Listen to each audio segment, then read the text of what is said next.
Welcome, everyone. Thank you so much for taking time out of your schedule to join us for the Service World preview webinar. Look at these heavy hitters that we've got hanging out with us for the next hour, giving us a little sneak peek at what they have planned to present at Service World, October 15th through 17th, just like you see on the screen. So, a little side note, it just so happens that every one of these people, when I was a contractor, helped me build my business. Sweet. So I used every one of you guys. So thank you so much personally. I think it was pretty cool to have you guys on this first webinar series. So yeah, I'm looking forward to hearing what you're going to be sharing at Service World. And we'll open it up for a little Q&A if people have some questions that they want to put in the chat. But that being said, let's just jump right in. I want to do just some introductions just in case some of the people that are listening aren't familiar with you. In no particular order, we've got Brian Cohen. Raise your hand there, Brian. There you are. Yeah, we've got Brian Cohen. He's with SF&P Advisors. Brian is going on his 8th year with SF&P Advisors as a business strategist. He's been instrumental in helping grow the company from 650 million in assets sold to over 3.1 billion in assets sold since he started. Whoa, that's with a B, billion. His understanding of the psychology of business owners and dealing with contractors puts him on the leading edge of M&A teams in our space and in the entire country. To date, SF&P has closed close to 425 contractor transactions, and the bullish trend continues in 2024. Welcome, Brian. Good to have you. Thanks, Tom. Appreciate it. All right. On this call also, we have Ben Middleton. Ben, good to have you on the call. Ben is with Daikin Comfort Technologies. He's been involved in the HVAC industry for 25 years and has enjoyed seeing the industry from many different perspectives. Ben has served on the HVAC contractor side, distribution side, manufacturing side, and also as an HVAC consultant. Ben has a passion for change and cutting edge technologies. Ben, good to have you on the call. Thank you so much for having us here. You bet. And next up, we also have Dan Antonelli with KickCharge Creative. Dan is the mastermind. What does a mastermind look like? Let's look closely at Dan. Oh yeah, a little scary. Behind KickCharge Creative, an award-winning 30-person New Jersey-based branding agency that specializes in helping home service businesses build compelling brands. He did that for me. He's good. Let's see. He is also the best-selling author of Branded, Not Branding. Branded, Not Branded? Am I saying that right? Branded, not blanded. Blanded. Okay. Blanded. Welcome, Dan, with KickCharge. Glad you're here. Thanks, Tom. All right. Nobody wants to be bland. That's true. Right? Last but not least, Brigham Dickinson's here with Power Selling Pros. He's the president and founder, a leading accountability coaching firm that is dedicated to teaching businesses to wow more customers. And he did that for me when I was a contractor as well. So Brigham, I'm glad you're here. Thanks. I'm the other bald-headed, bearded guy on the call. No, I'm bald too. Yes. Hey, and I'm right behind you guys. I'm just right behind. I'm right behind you. You should be bald by now, actually, Tom. We can introduce you to Bick. Well, guys, let's jump in. These guys that are attending the call are eager to hear a little preview of what you plan on presenting at Service World. Don't give it all away, but let them know of the quality, the content, the meat that you plan on delivering for your presentations. And I'm going to circle back around and start with Brian. Brian, at Service World, your presentation title is Stop the Profit Drain, 10 mistakes that are killing your bottom line and how to fix them now. Woo, that's a good hook. All right. What's in store? What's in store for these guys if they show up to Service World? Tom, thanks. We have been involved, for 20 plus years in helping business owners in the home service space exit their businesses successfully. And over that time, you know, we have seen so much, and we've seen the trends. We see what the most profitable companies do. We see what the least profitable companies do. So we want to have a pretty in-depth conversation about really what's killing the bottom line here. Because at the end of the day, when you are exiting your business, it is a multiple of EBITDA. EBITDA being earnings before interest, taxes, depreciation, amortization, and add backs. And if you don't know how to build that up as big as possible, it could cost you hundreds of thousands of dollars, if not millions of dollars in your transaction. So within that presentation, you know, we're going to talk about that on the one side. We're also going to talk about the characteristics of the most highly profitable companies. Okay. We're going to talk about why the general manager is such an important role and position there. We're going to discuss, should you add a trade or service onto your existing business as it currently sits? And why should you, or why shouldn't you? You know, we're going to talk about what the landscape looks like in exiting your business through the rest of this year, and what's our take on where things are going to wind up being next year. And as always, as I present here, and always grateful to be part of such an amazing group, I'd like to leave a lot of time open at the end. You know, we're going to move through the information pretty quickly. Everybody will have access to it, but we're going to leave a considerable amount of time open at the end for an open Q&A. So anything that I go over, anybody has any questions on, we're going to make sure we get to as many of them as possible. Awesome. Awesome. You know, and Brian, years ago, you know, when I listened to one of your breakout presenters at a Service World years ago, I mean, you became a great resource for me to begin understanding how to build a more profitable business for when it was my time to exit. Without giving too much away, if you don't mind, share a little bit about, just share one common mistake that a contractor makes that could affect their EBITDA. And then you had mentioned what some of the high performing contractors do. And then what's one good thing that a contractor does that boosts their EBITDA? So one good, one bad, if you don't mind sharing. The bad would be that they are not understanding their numbers early enough in the game. So, you know, we'll get a call from somebody who wants to exit their business. And the reality is they should have called us a year or two prior, right? So deals are done, and not to get too into the weeds here, on what's called a trailing 12 months. So your last 12 months in business are the most important, because that's what your EBIT is going to be based off of. Well, we can really affect some pretty significant change if we can get involved with you early enough, or if a professional get involved with you early enough. Start taking a look at where your numbers are going right and where they're going wrong, and start to let some of these fall off. Oftentimes what happens is we get a phone call, somebody says, okay, I'm ready. And we start digging through the numbers, which is a process. And the reality is, yeah, we need probably a full year on this, or maybe a little bit more. You know, we got to help out. We got to move a couple things around. So that's one of the mistakes that we see, is they're not building these businesses to go ahead and sell them. Right? They're not thinking along those lines. And Lou Habika said a really great statement in a presentation I did, and Joe Strittmatter with a breakout with you guys a couple of years ago. You know, everything's for sale, so you got to build it to sell. But you have to understand how to go ahead and do that too. And we're going to dig into that during the breakout presentation. On the flip side, the quality of some of the most successful, or the characteristics of some of the most successful owners, is the exact opposite. They understand their numbers and what it means, right? So if you have any ambiguity on this, or got a little nervous as I said that, this is going to be something you're going to want to be involved in. Excellent, excellent. And so here's a leading question, because this is what, you know, I discovered through your education over the years. You know, years ago, I wasn't ready to sell, but the advice you guys gave me, it improved me until I did decide one day to sell. So for those that may be looking at your breakout and say, well, you know, I'm not even thinking about selling for 10, 20, 30, or I'm going to pass it down to my family.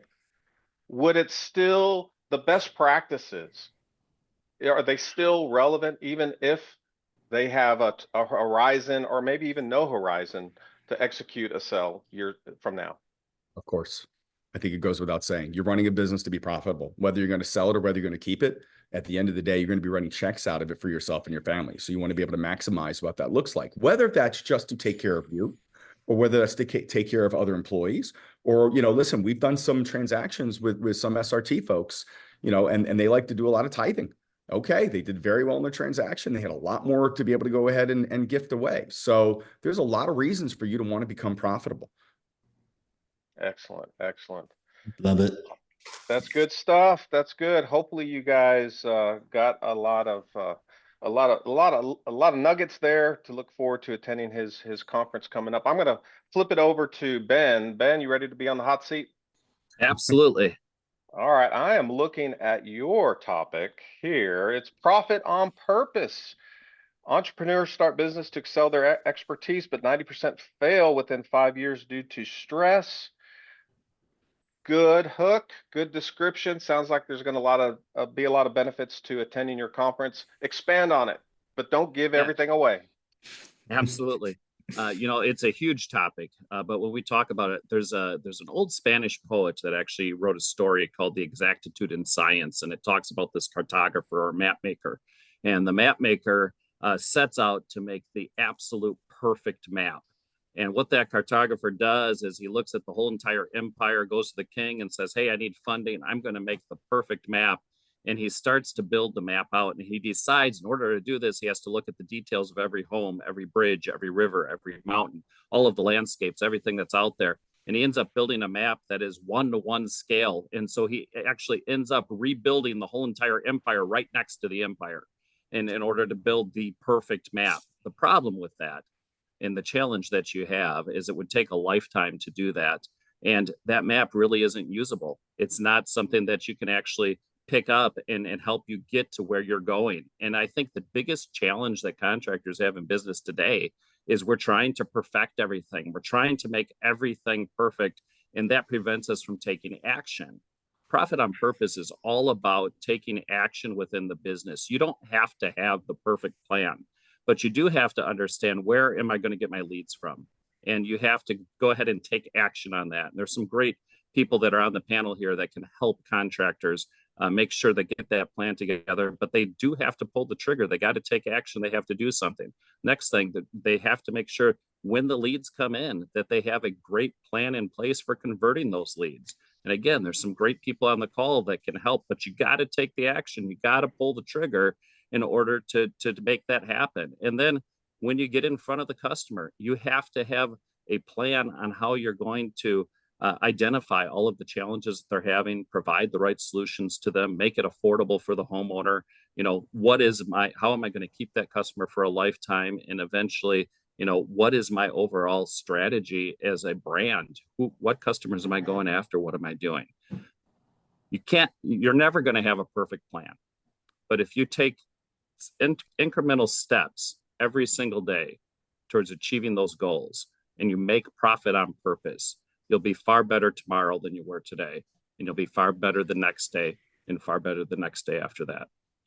Love it. So true. Love it. Ben, I was looking at your description, and there's a couple of things that caught my eye, and just grab one of these, because whatever you'd like to, but right here, it says that 90% fail within 5 years due to stress. Mm-hmm. And then the second one is you talk about in your breakout that you're going to debunk some myths. So grab either one. You mentioned debunking myths or stress. So I'm going to tie back to that story and what I just talked about. Where's the stress come from? I have to have the perfect plan. And so people lay awake at night trying to figure out what is that perfect plan instead of actually taking action and doing something. All that does is it creates more and more stress, because you're never going to have a perfect plan. That cartographer was never going to have the perfect map. And so, the big thing with stress is the fear of not being perfect, the fear of, preventing me from being able to execute. And a lot of times, those are the things that we just need to get beyond and go out and execute. That's what's going to help you. Some of the myths that contractors have is that, neighbor across the street, this contractor has his whole entire life together, and they're doing everything perfectly. I bet, I've had the opportunity to work with so many contractors across all of North America. And the bottom line is, yes, they're taking action, they're doing things, but nobody's perfect out there. Everybody has different areas of their business that they're working on. And that's what we talk about in the HVAC business cycle. It is a circle. Business is not a linear path of point A to point B. We're constantly going around in the circle, and we're just finding that one area that we can improve on that's going to have the biggest impact on business for the next day. And so once you can identify the different areas of your business that are going to have the biggest impact, go work on that for a while. And then after you feel that you've gotten good there, then go find another area to work on. But what so many contractors do, and we've all heard this, they get stuck going to where they're comfortable, and they also need to go to the areas where they're uncomfortable and work on those areas in the business. How many times do you see a contractor jump back into a service truck because they were a service technician and I'm going to work my way out of this problem that I'm in right now, versus going ahead and really facing, how are we going to put systems and processes in place that are going to help me be successful as a business owner? We're going to put the right KPIs and metrics in place so that we can understand what's going on with the business and where I can go and have the biggest impact as a leader in my organization. Love it. Love it. That's spot on. Yeah. Thank you, Ben. Good wisdom. Hopefully you guys picked that up. Excellent. All right, let's jump over to Dan. Dan, all right, we've got a presentation title, Branded or Blanded. I got that right this time. An interactive brand strategy workshop. Okay. What do they have to look forward to? What are you gonna hit on? So, most of these presentations, people are going to walk away and they're going to be so inspired. Unfortunately, if you attend my presentation, you'll probably walk away feeling really dejected and sad. Okay. I do remember that when you did that one Yeah. time. Yeah. So what we're really going to do, actually, it's going to be a lot of fun. So it's an interactive workshop. So you're going to be grading your own brand on the criteria that we use to look and assess branding. Okay. So there's 10 different criteria. We're going to ask all the attendees to have their phones out with their own logos on there and their truck wraps. They're going to judge it themselves, and they're going to ask their neighbor to also judge it and add up the scores. And then we're going to have a scoring at the end, and then we'll be able to rate it. And there'll be a range depending on where you land, and that will assess whether or not maybe branding is something you should look at, or rebranding is something to look at. So we're going to look at naming, your current name, the tagline, your logo itself, brand promise, your colors. Obviously, we talked about your truck wrap. We're going to look at that. Brand consistency, years in use. Those are all different benchmarks that we're going to use. And I'm going to talk about each of those different benchmarks, give you essentially the criteria that we would judge that on, and then you'll judge yourself and then ask your neighbor to look at it as well. So it's a little, not quite as biased because you're looking at it. And then we're going to add up the scores. So it's actually a lot of fun. We have a ton of examples that we'll use for each criteria to show the difference between something that's branded and not branded very well, or branded very well. And I think it's going to be a really fun experience for people, because it's not just me up there talking for the whole time. It's a lot more interactive. I think it's going to be a lot of fun. That's really, really cool. And if it's similar to what I experienced years ago when I sat in one of your breakout sessions, you're spot on.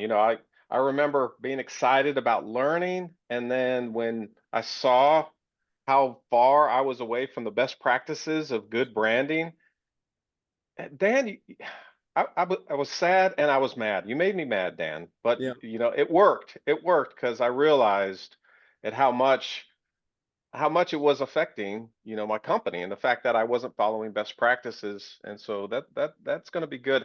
I'm curious though, have you ever had anybody when they said, "Hey, this is what mine is," was perfect? Yeah, it happens, not very often, but there's some great brands out there that people have. Absolutely. With great names and great logos, great trucks. Absolutely. Yeah. I mean, we don't see them as frequently as we would like. Driving on the road, I wish I saw more of them. And I think that's part of the reason why I actually wrote the book as well, because I really wanted to try to put that knowledge in the hands of as many people, whether or not they ever used us or not.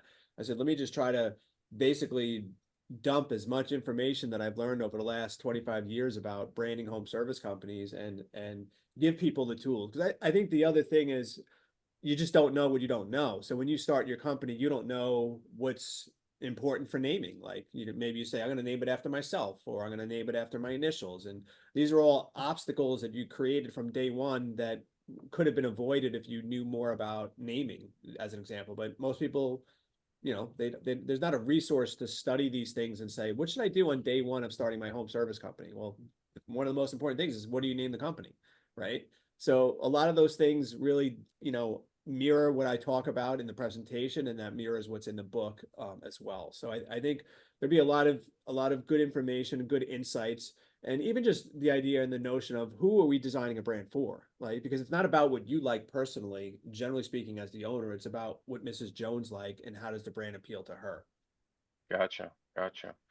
And let's stay on that just a little bit, Dan, because operating a home service business is complex. There's so many moving parts, and oftentimes, a contractor uh, can can get overwhelmed at what the prioritization is that they need to tackle in terms of improving their company. So, early on in your journey, like right out the door, and you touched on it just briefly, okay, I need to get a CRM. I need to get QuickBooks. They need to talk to each other. I need to get my price book, all this kind of stuff.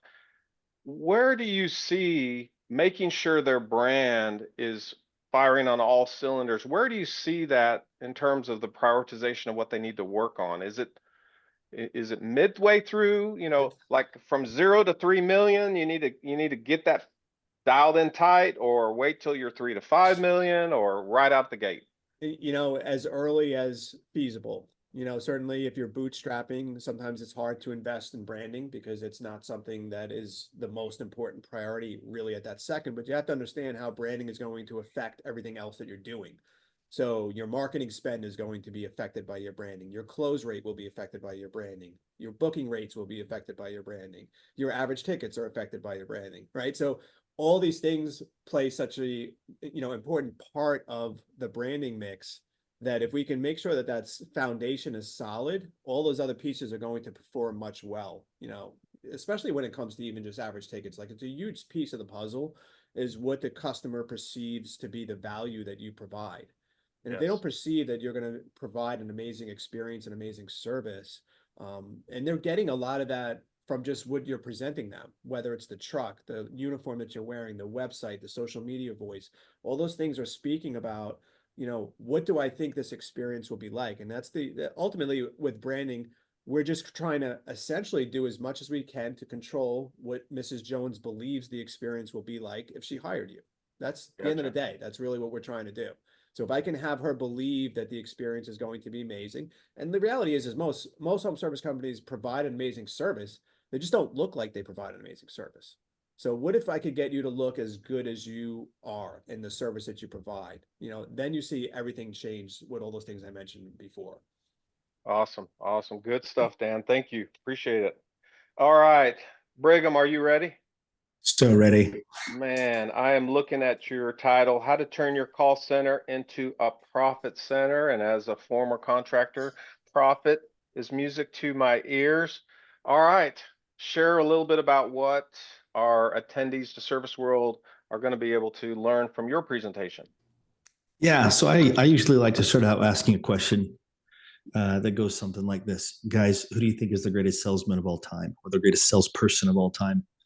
And it's amazing the amount of answers that I get back. Well, some of my favorite answers are like, for example, Jesus. When they say Jesus is the greatest salesman, or they say any number of answers. And it's just fun. It's a great way to start. And then we start talking about a very safe answer, which is Sam I Am in Green Eggs and Ham. And so we like to talk about Green Eggs and Ham and what's so great about Sam I Am and how he goes about selling.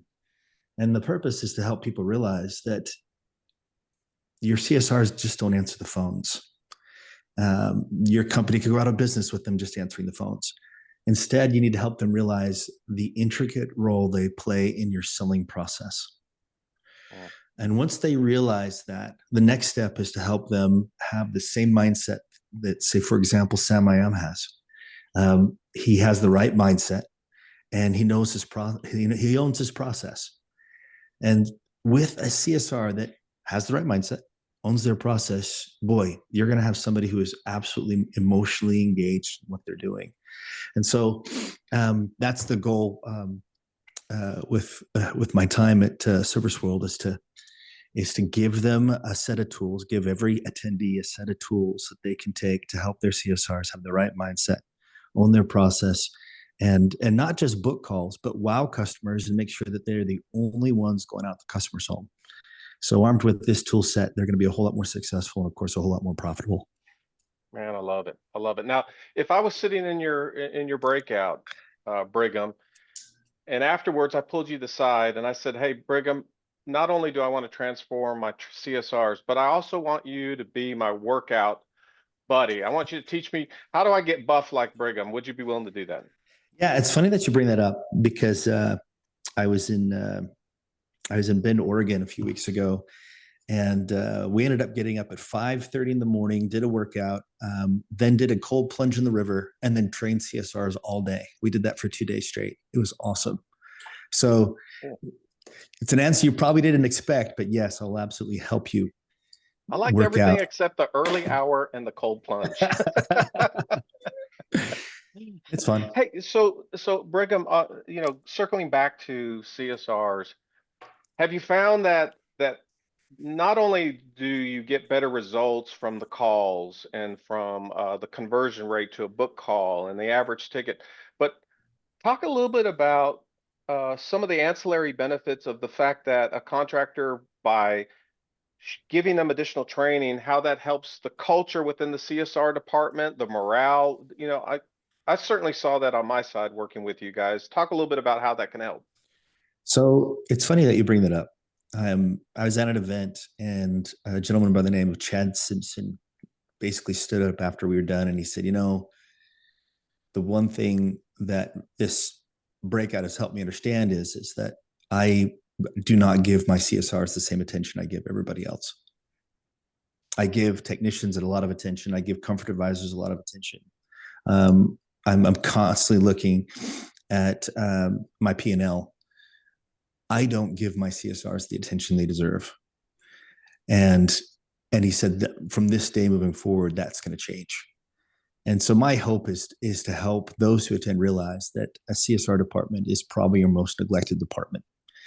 And as a result, you've got a team of individuals that, because they don't get the attention that they should be getting, is they don't feel like they belong.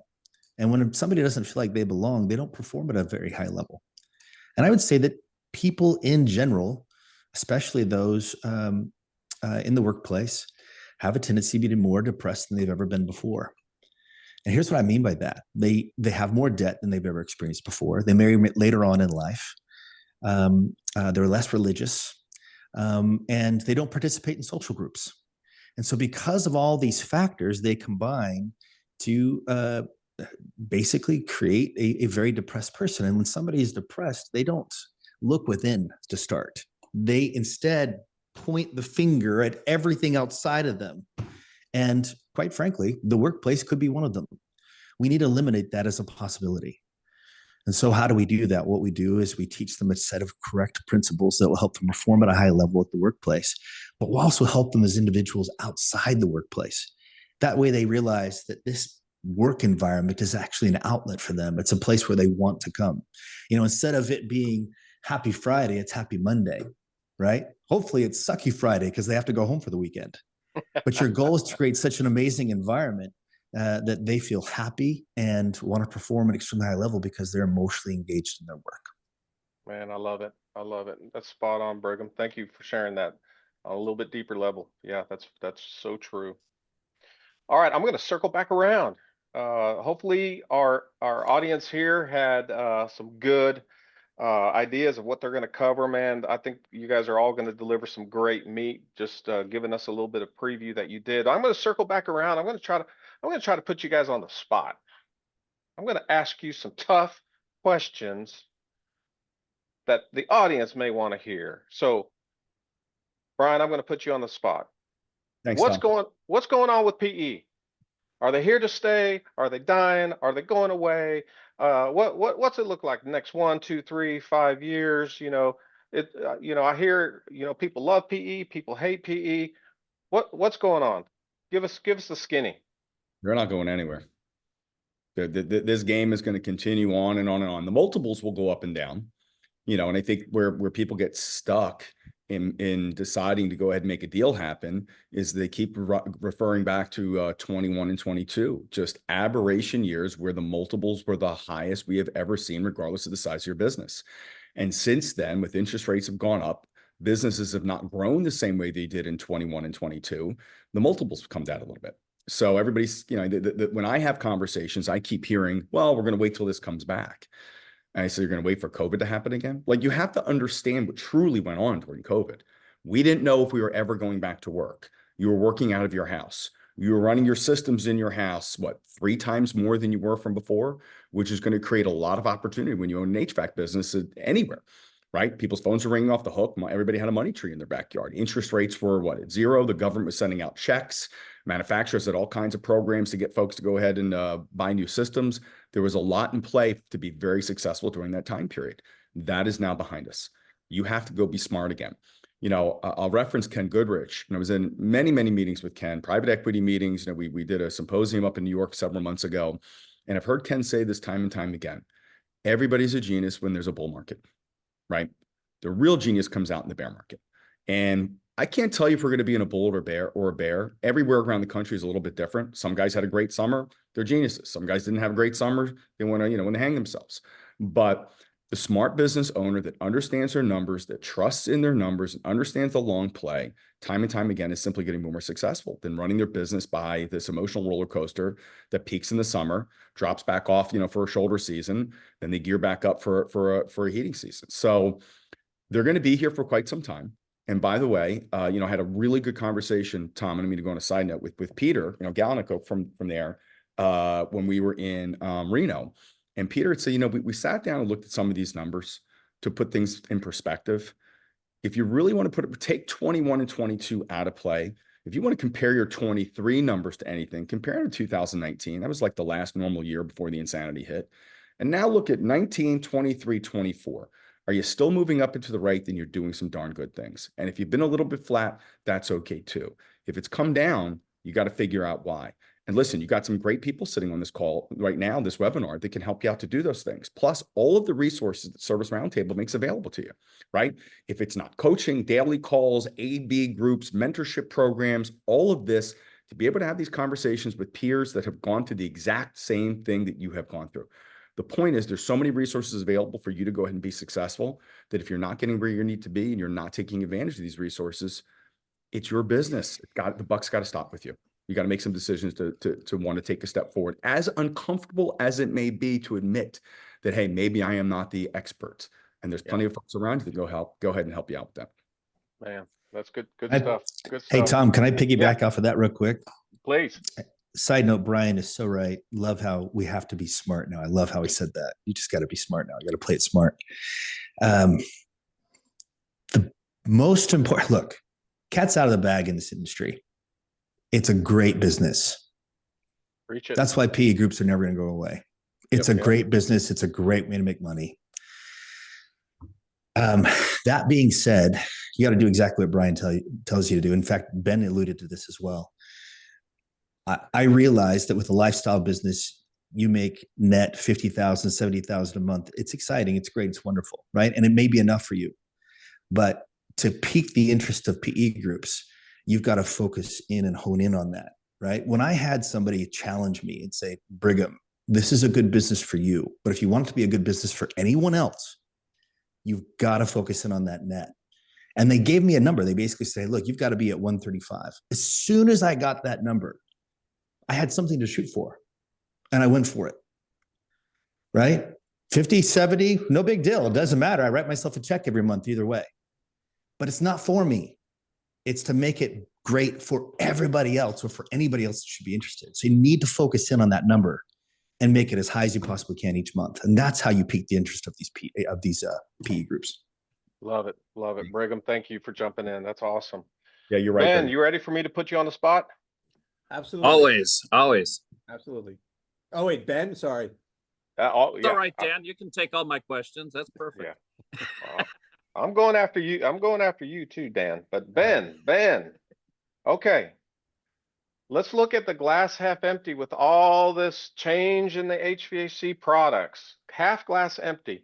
You're changing the refrigerants again. It's all getting expensive. I've got to retrain my technicians. It's driving me crazy. I don't care whose fault it is. This is just going to be a nightmare. Nightmare this year, moving into 2025, getting rid of R410A. But spin it with the glass half full. How could this be an opportunity for HVAC contractors? All this change. How could it be an opportunity for them?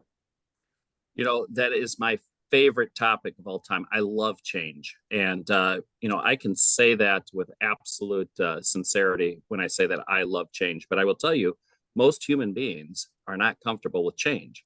Most human beings would like to stay and keep the status quo as long as I possibly can. And our industry, you know, if we look over just the last couple of years, what I can promise to everyone is the speed of change is not going to slow down. Because yes, we've got refrigerants, and then guess what? The next thing is going to be electrification. We're starting to see all of these huge rebates that are available. You talk about some opportunities for contractors right now. Look at these rebates that are going to be coming available for heat pumps. I mean, $8,000 available, $16,000 in some cases. Then you put on top of that the utility rebates and all of the state incentives that you have on top of it. It is absolutely going to get insane with the amount of money that is being thrown towards our industry to be able to solve some of these big challenges that we have in the world.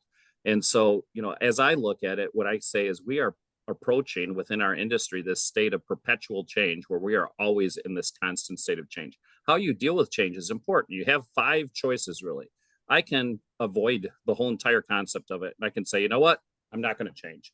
I'm going to just sit here and I'm going to let the world pass me by. The only problem with that is the size of your pie begins to shrink and shrink and shrink as the rest of the world moves on, and you have less of a market that you're going to be able to work within, and that's going to be a big challenge.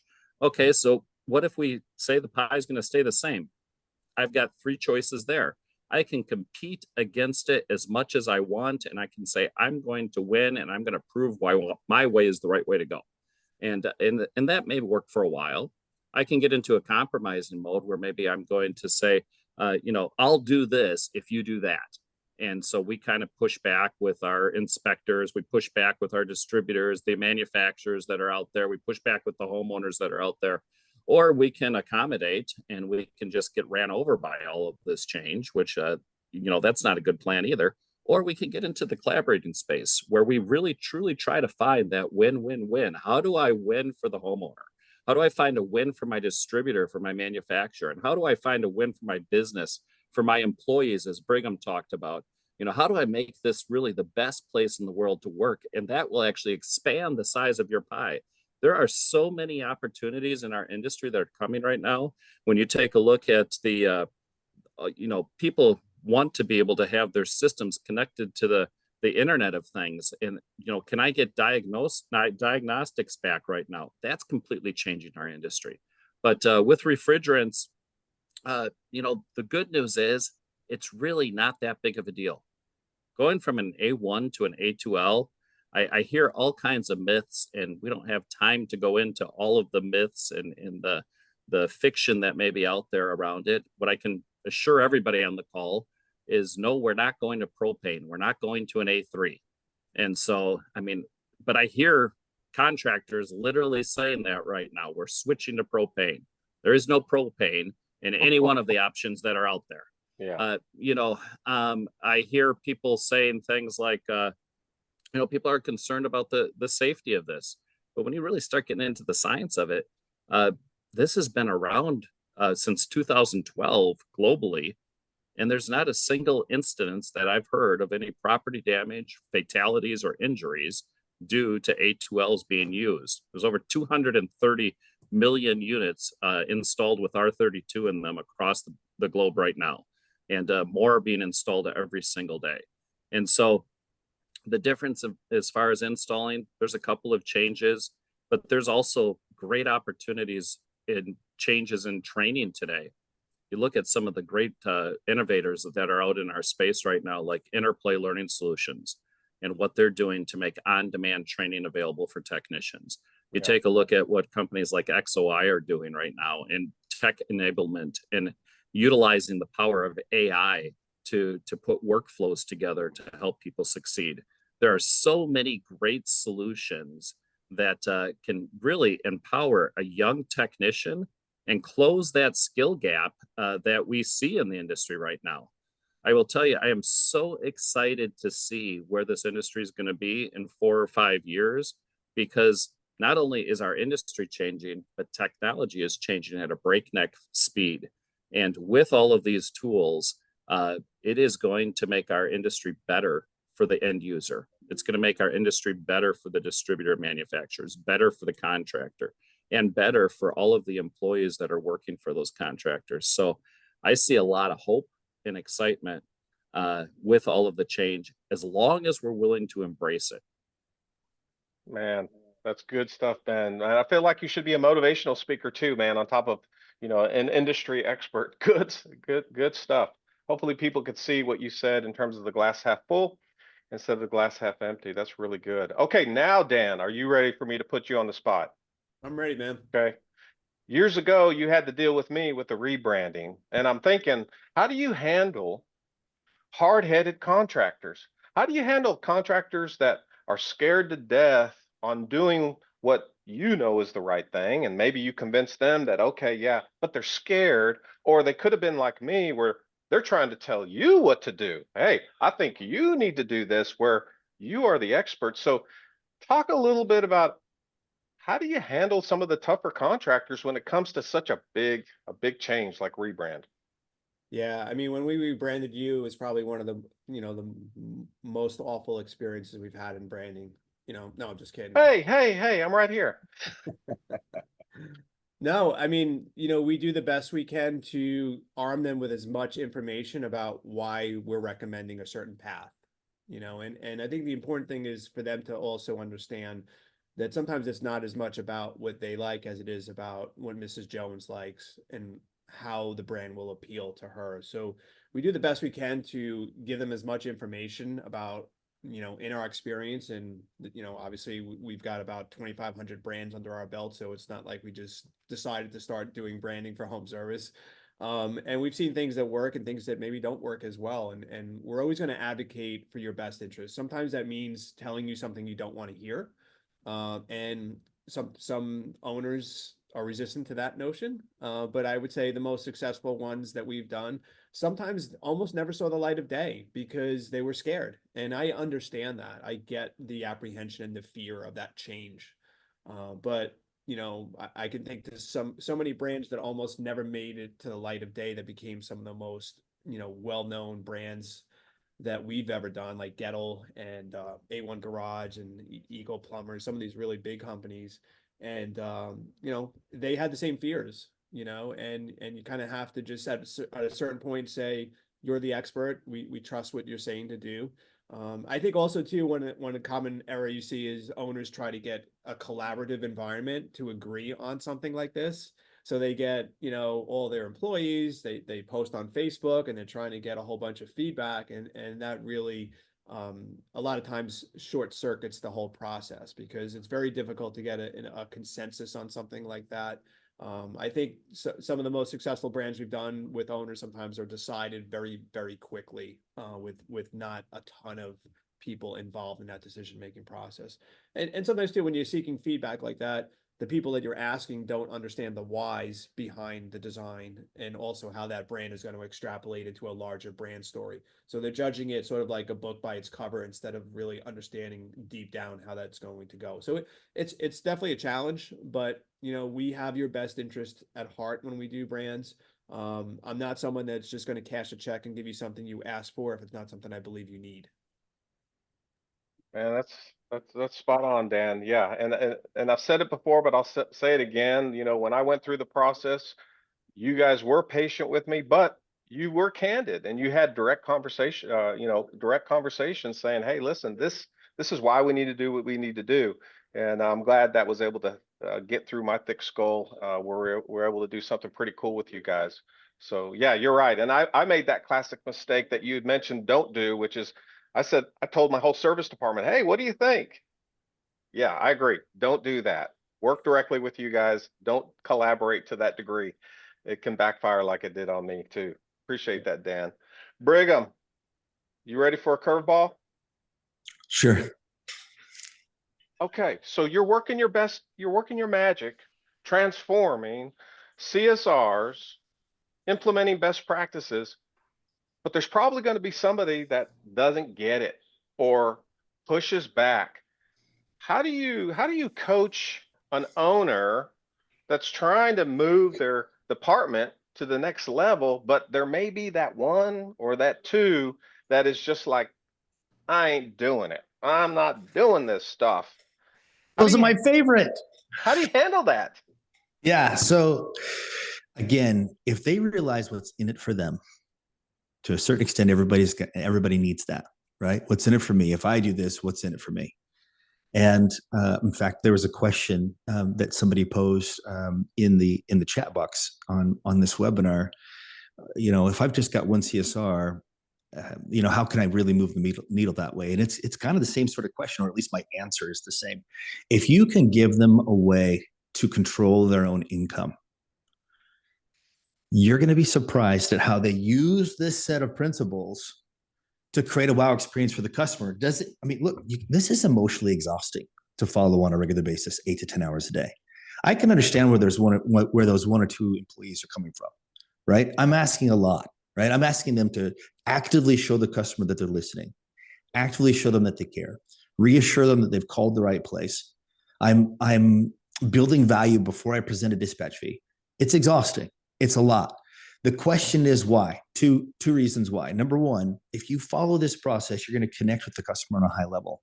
That means at the end of the call, you're going to be able to say things like, hey, Mr. Jones, I'm looking at your notes and I noticed that you don't have a club membership with us. I'm wondering why not. And they'll be open to that. Why? Because they like you, right? You've created an environment of safety, of comfort, of fun. And inside that environment, because you've listened, because you've cared, because you've reassured them they called the right place, because you've built value before you presented a dispatch fee, they're feeling great about it, right? They're in that buying environment. So it's very easy for you to sell a club membership. Now, if you're being paid $10 for a club membership and you sell 2 a day, you're looking at an extra $5,000 a year. That's you controlling your own income. I like and it. And so the second thing is look, when you show somebody that you're listening, you show them that you care, you're going to find that these same skills you can use outside the office. You can use them at home with your kids. You can use them with your coworkers at work. You can use them with your boss. In fact, your spouse might say, hey, wait a minute, are you power selling posing me? I would love it if they were to notice that. But it's a way of communication that helps people feel understood, helps people feel cared about, and reassure that they belong. So whether it's inside the office or outside the office, you're learning great communication skills and you're learning ways to increase your income. So that's how I'd approach those two individuals. If they decide they're not a fit after that, great, then they'll cancel out themselves. Man, I thought I threw you a curveball, Brigham. You just knocked it out of the park. That's good stuff. That's good. Thank you. Thanks for that wisdom. I appreciate it. I'm going to pause for a second and see if we have some questions in the chat. Dolores, Sarah, do we have any questions in the chat for the panel? We had 2 questions in the Q&A, and Brigham and Brian were gracious enough to answer them through there, but I'd like to have everybody hear the question and hear the answer. So let's start with Brigham. And how can you most cost effectively grow with only a single CSR dispatcher? Whoa. Yeah. Okay. So the answer is the same whether you have 1 CSR or 20. And it's the same answer that I just gave. If you give them a way to make their own money, and you teach them how these principles will help them outside of work, by using these principles, by applying these principles over the phone, will help them outside of work, you'll find that it'll be the most cost-effective way to get your CSR, whether you have 1 or 20, to perform at their highest level. Why? Because they're emotionally engaged in their work. They're working at an autonomous level. Awesome. Awesome. All right. That was a great question for Brigham. Was there another one, Dolores, you said? Brian, I am a plumbing contractor and I just acquired the ability to add HVAC with wet heat included, as well as the ability to add septic services. Should I go all in on both? So that's a great question. There are several questions that need to be asked to really clarify that. How big are you? That's one. Are you fully staffed? Where is your EBITDA currently? Are you so efficient in plumbing that you own it now and you have the ability to go add other services? Or are you doing this because you need to make more revenue? So if you're not efficient in one, it makes it very difficult, to bring on another trade and thinking that that's going to be the answer. What you will have done is doubled up your problems.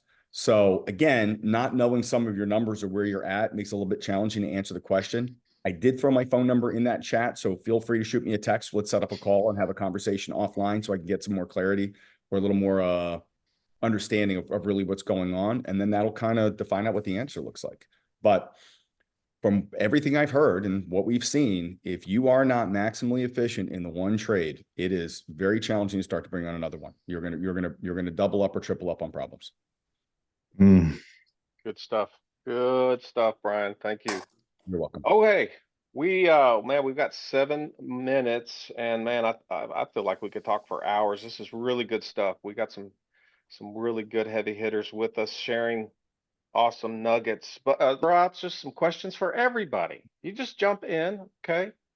Our conference that's coming up in October in Orlando. It's going to be fantastic, but of course we're biased. You guys have gone to a ton of conferences. You know the value of attending conferences. So just generally speaking, if somebody's never gone to these best practice conferences before, whether it's Service World or whatever, why should they go to these conferences? What's in it for them? Of course, you guys are going to deliver some great content, but just in general, what's good about attending conferences like this? I would say that it's you want to go first, Ben? Well, I was going to just go ahead and say, just kind of counterintuitive to everybody that's on this call. What I can say is the speakers are okay, maybe, but where you're going to get the most value out of a conference is going to be the networking opportunities that you have with contractors from all over North America to be able to understand how they've solved different challenges, different problems, the different tools that they're using. That is the biggest value that you will never get from an event like this, where you got a bunch of talking heads talking and sharing information. I think there's a value in that. But the best part of these conferences is the contractors that attend and the ability to network. And the one challenge I would throw out to everybody, find somebody at that conference that can hold you accountable. If you can find another contractor that you can tie up with, that you're going to commit to getting together on a regular basis, and that you can have them hold you accountable to the things you said that you were going to do at that conference, that is going to be the biggest value you can take out of this. We will all try to entertain you and share some great ideas and thoughts, but that's what the biggest value of any of these events are. Man, that's good stuff, Ben. Anyone else have some final thoughts on conference value? Sorry, Brigham, I'll jump in one more time. You can punch me next time I see you. Everybody's been through the same problems that you have. You're going to be around guys that are bigger, smaller, and everything in between. There's so much ability to pull everybody aside and have these one-on-one conversations. I almost feel like that's why everybody's there. You know, everybody has their challenges. Everybody has questions. Everybody's been through something. Like there's answers for you, you know, and it can be overwhelming, by the way. There's so much, which is incredible, right? It's a couple days. Everybody gets there. We get crazy. We don't sleep. Breakout sessions, speakers, meeting with your peers, meeting with your coaches, shaking hands, being introduced to new folks, and then coming home and decompressing from it. You know, take a couple of key ideas that you can really implement and affect some change immediately with, and then put the rest of them on a list. And once you've got those couple mastered, then you can kind of move on to the next one and the next one and the next one. Because, man, I was a business owner. I remember coming to the conferences like this. I'd go home with 30 ideas. I couldn't get one of them done because it was, paralysis by analysis. There were so many things I wanted to do all at once. I couldn't get focused in on one. But I think the beauty of SRT is you grab a couple of these ideas, you've got your coaches, you've got your mentors, you've got your peers, have some conversations, get their advice on which one you should go ahead based upon they know your business. Which one should you put in action first? Knowing where I'm at, what should I go ahead and do first? It's just such a great opportunity. And this happens to be one of my favorite events. You know, I think, Tom, and I don't mean to be too long-winded, I promise I'll be done here in a moment. This is 6 or 7 years of doing this with you guys. You know, it's like coming back that once a year in the fall, great time of the year, almost like seeing family. You know what I mean? So many good people, so many good friends, so many good deals and things that have gone on over the years. And you get to see everybody growing and the success of it. It's really an impressive event.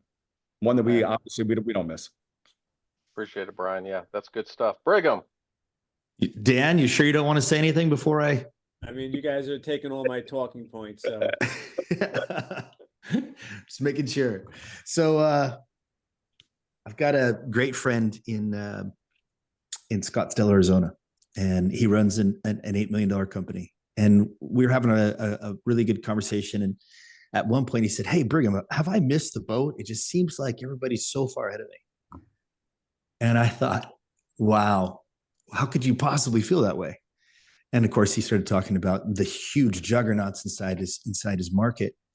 And I said, look, let's look at Conor McGregor as an example. Okay, great fighter, awesome at what he does. The problem is he can't get him in a fight these days. And why is that? Well, the prevailing argument is that he's got a big old bank account and he doesn't want to fight anymore. So what does that mean for an $8 million company? What that means is that this is your time. There's been a vacuum of leadership that's changed. They all have big old fat bank accounts now. They're not as motivated as they used to be to fight. Guess what? This is your time. And there's no better way to prepare to fight like Rocky Balboa than to go to this event. All right. Awesome. I feel like you needed a mic drop at the end of that. I think that This is your time. This is your time. And this is what you need to do. awesome. Love it. Brigham, thank you so much. And thank you guys. Thank every one of you guys for taking time out to share your wisdom. Share a little bit about what you're going to be talking about on October 15th through 17th at Service World in Orlando. We appreciate it. Look forward to seeing you guys. Look forward to hopefully seeing everyone that attended this at the event. And with that, it is Dolores. Dan, yes. Did Dan address that question? He can. I think everybody said a lot of the same things I would say. I mean, I just think the networking opportunities and the ability to connect with people that have gone through the same exact challenges that you are experiencing, you just can't get that anywhere else. And the opportunity to just connect with these people, it's always been a great event. I think we've gone 10 years in a row at this point, and it's always just an amazing opportunity. So if you guys aren't there, I think you'll be missing a huge opportunity. Oh, love it. All right. Dolores, are we good? We're good. All right. Thank you, Again, everybody. thank you, panelists. Thank you, all the attendees. You guys have a great day.